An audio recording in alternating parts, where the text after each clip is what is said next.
Can we just talk? Can we just talk about where we're going before we get lost? Maybe our thoughts can't get what we want without knowing. Never felt like it. Hello, my name is Coleman-Owusu, and welcome back to my channel where I'm currently doing the College 101 series, where I'm helping you learn how to apply to college. Well, not really learn how to apply to college, but you know what I'm saying. Like, giving you the tips, the tricks, the things you need to know that'll help you put in the best application possible. I've been there, I've done that, I know what you're going through, so listen to me, watch my videos. If you haven't seen the other videos, go watch those because they will help you as well. And in this video, I will be talking about the ACT versus the SAT, kind of giving you a distinction between the two and giving you things to think about when you're like, which test should I take? Why are there two tests? I know, it's confusing. So continue watching this video. If you haven't already, go ahead and give it a thumbs up and go ahead and subscribe because you're gonna wanna watch the next videos that come after this. Because after college, after like teaching how to apply to college, I might do something where I'm talking about my experience, talking about things that I did, and you're gonna wanna see those too. In fact, you're gonna wanna see other videos that I put out for the rest of your life. So go ahead and hit that subscribe button so that way you can be notified about when I post. And thanks for watching. Okay, so first off, I'm gonna go ahead and put in this disclaimer. I don't wanna be cookie cutter where I'm telling you, you know, step by step, stuff that you can get on the internet, stuff that you can see. Like, yes, a lot of this information is definitely repetitive. This is one place where you can sit down and, you know, hear everything. And some people are more visual and don't want to read big articles.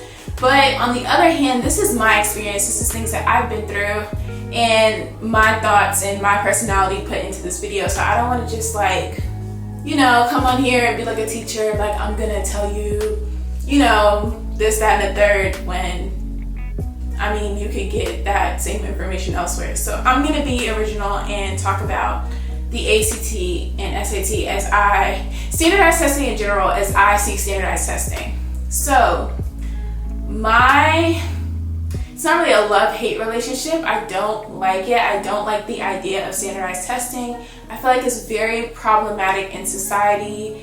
While people are good at standardized testing, it's like, I'm speaking on my experience, I'm not a good standardized test taker. I get through the tests, I take them, but I had very high GPAs through high school, through college and everything like that. But as far as standardized testing, like I could never sit down in front of a computer for a certain amount of time and concentrate and like take it. And even though I would bust A's on exams and things like that, it was like when it came to the test, and even though I studied and prepared, it was like I just couldn't get the answer right for some reason. I don't know what was going on.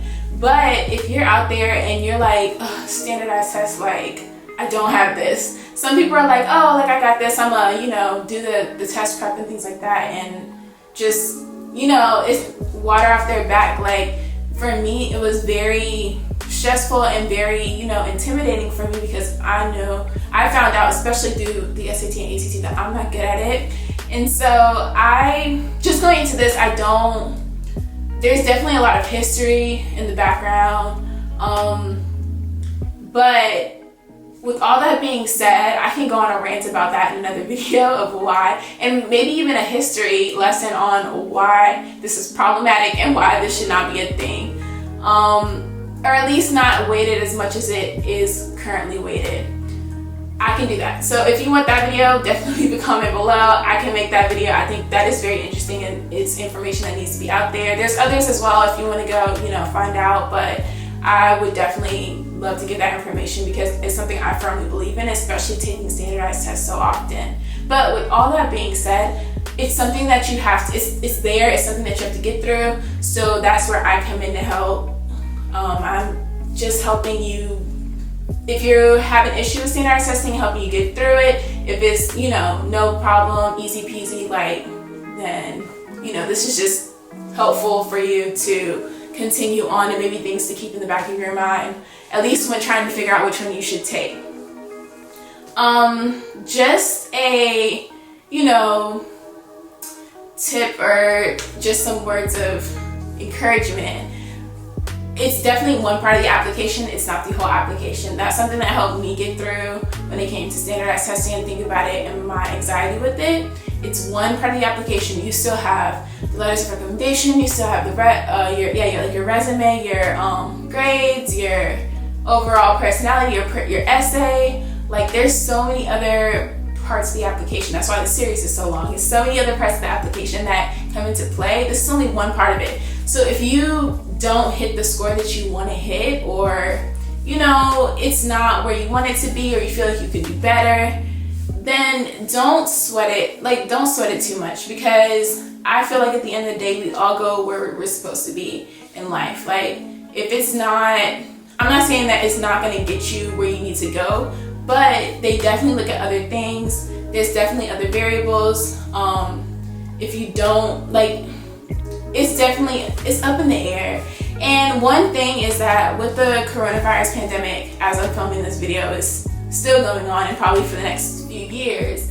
As it's going on, I see a lot of schools taking away the SAT, ACT requirement, just because they couldn't, like, it happened so suddenly.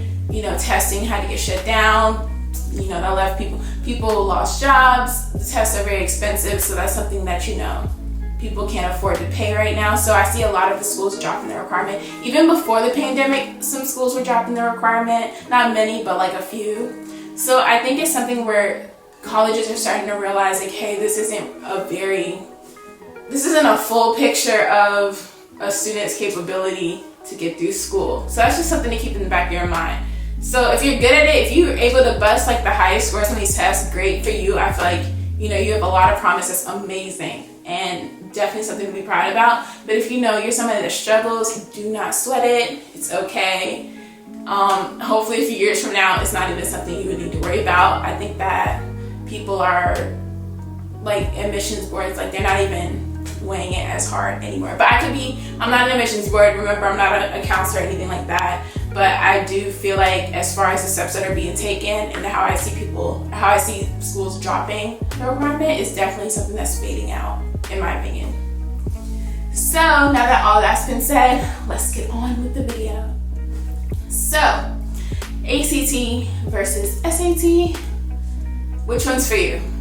I don't know. When I did it, I didn't even know. I took the ACT twice or 3 times. I think I took the ACT twice and the SAT once. And clearly, I didn't know, because I took the ACT twice. I think when I took it again, I scored like a couple points higher than the first time.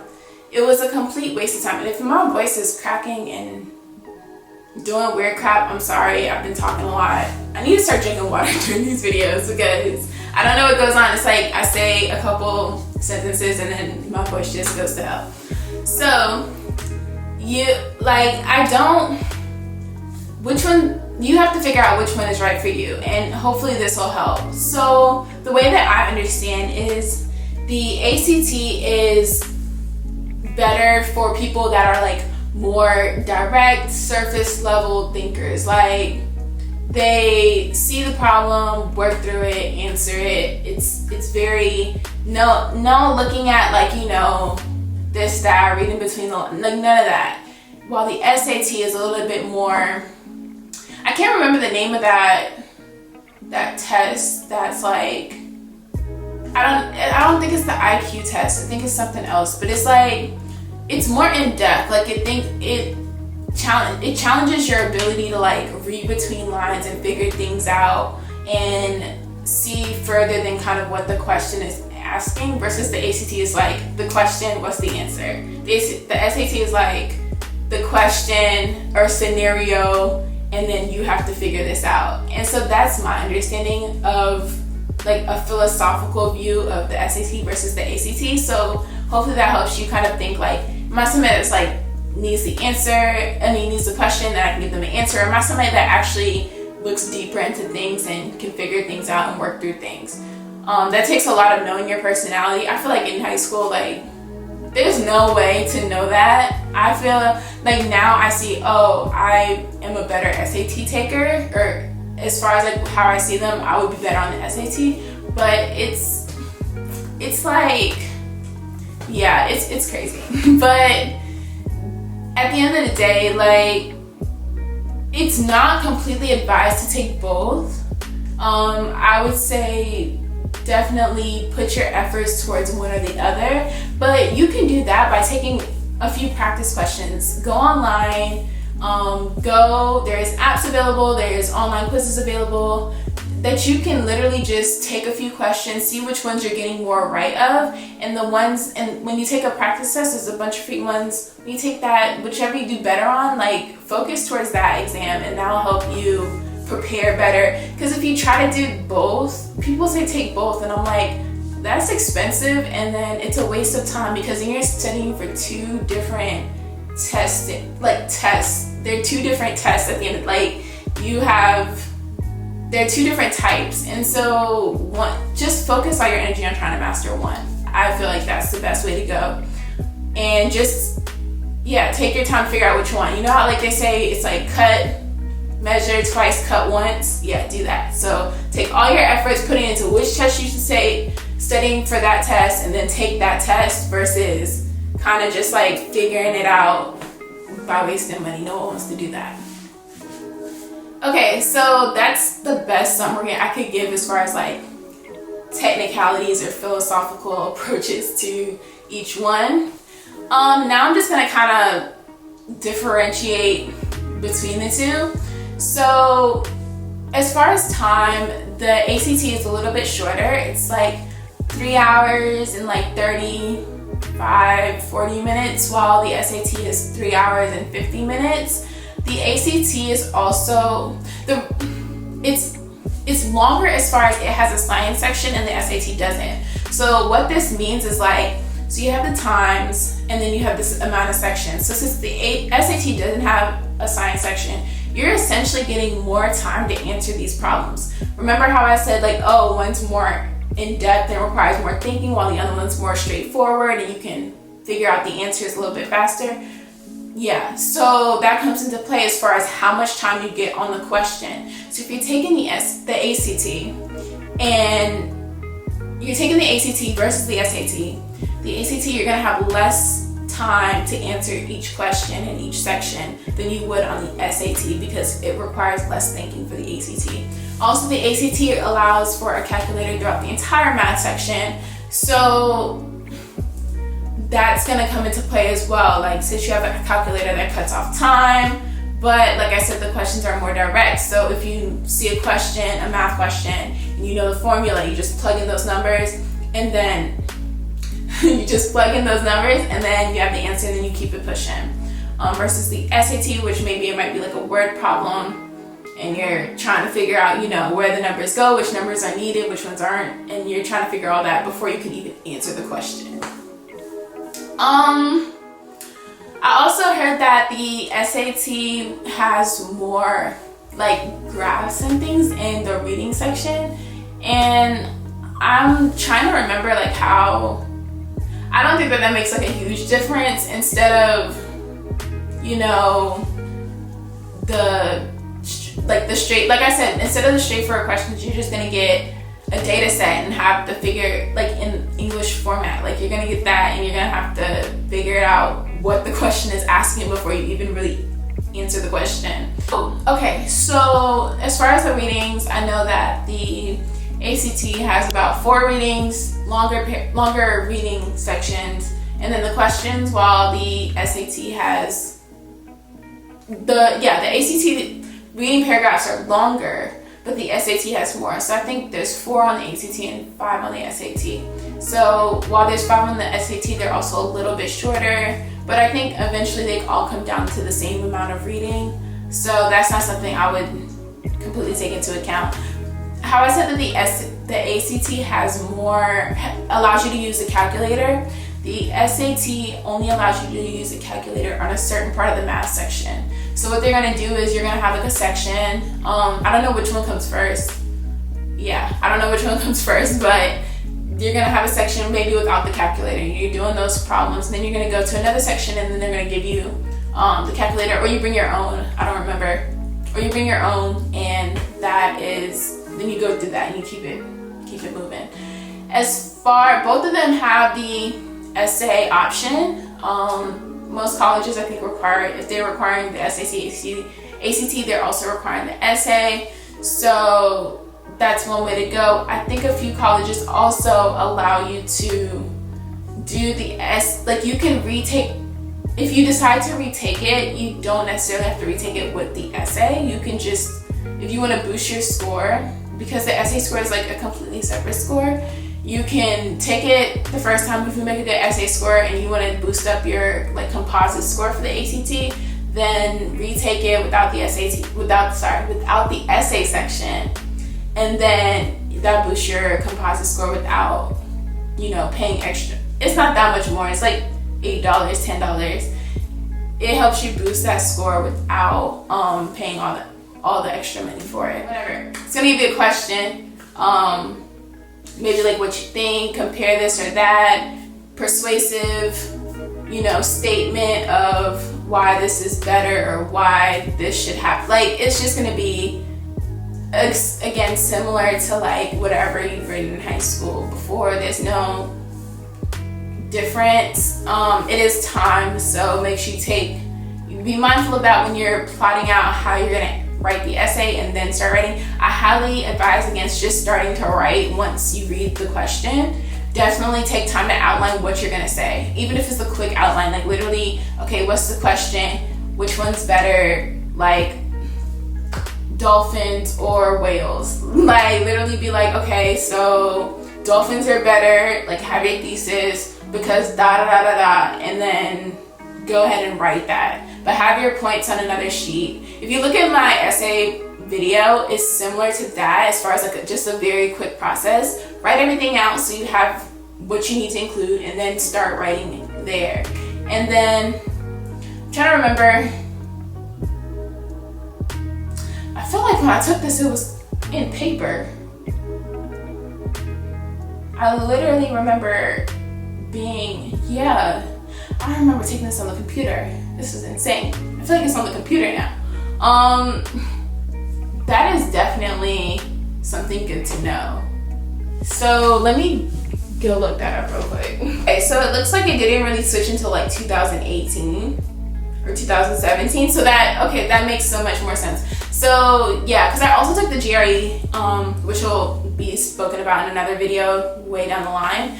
But I remember taking the test in paper, like, and that didn't bother me until just now when I started recording this. So I was like, oh, I need to figure this out.